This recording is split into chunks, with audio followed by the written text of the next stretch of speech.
Ilan? 111.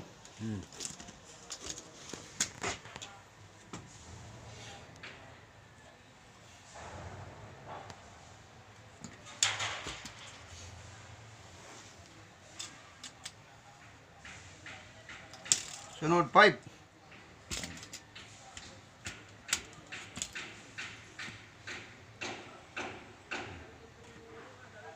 114.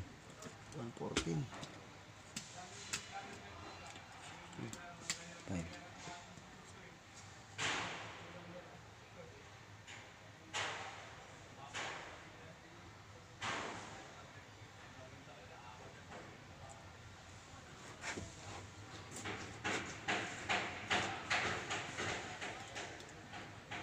Five.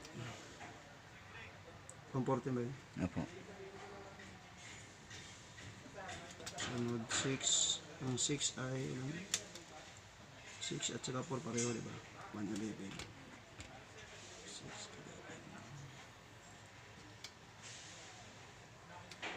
11. Tingnan nyo ha, unti-unti nang bumababa. Mga bana 7 siya. at saka 3 pareho, diba? 7 at saka 3. 6.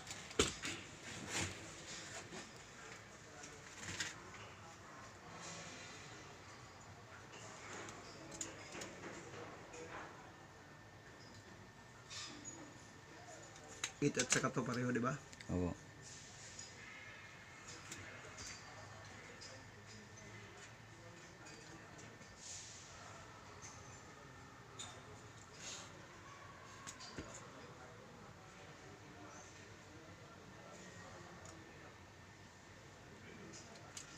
Nine at saka 1 pareho, diba? Po. 100.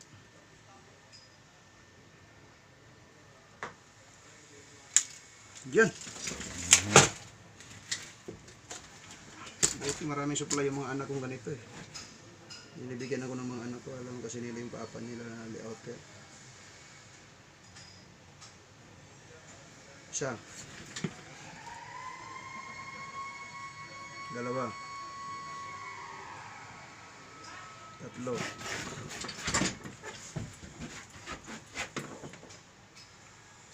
Apat.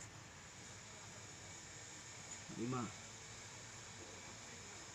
6. 7. 8.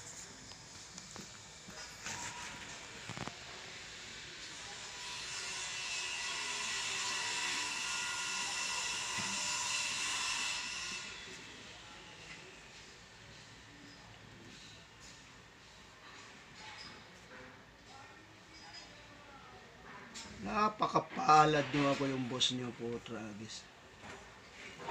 Natuto na kayo. Hindi pa kayo nagpamerenda. Minsan ako pang pumamerenda. Ano ba naman yan? Sagot ka ng foreman niya, boss. Sagot na ng foreman para ganitong technique. Karamihan sa mga nagli-layout, nagreklamo, bakit sharp edges? May technique dyan. Yun. Sabi ko nga ba eh. Bilang kuan, mayroong mga technique dyan sa ano eh. Pwede mo siyang ano, Ben. para maiwasan yung pagka-sharp edges niya.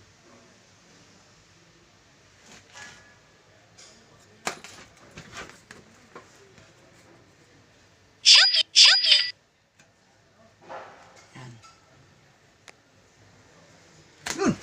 Oh, practice. Andiyan na! Kuha na? Lagyan nyo ng konting allowance para pagpatungan ng pattern making nyo. Sa sheet metal, mayroong, papansin nyo sheet metal, mayroong butas, diba? Ayun sa pan-rivets. Oo, Sa piping, kahit patungan mo lang kasi ipapattern mo lang naman. Welded eh. Lagyan mo lang ng konting allowance, kahit mga 1 inch. Okay, 1 inch. 1 inch. Inch. Wa!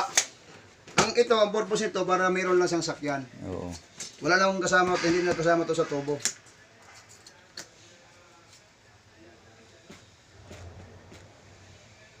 Wa! Ito allowance lang to ha. Diba? Okay, inom natin tubig. Para maganda.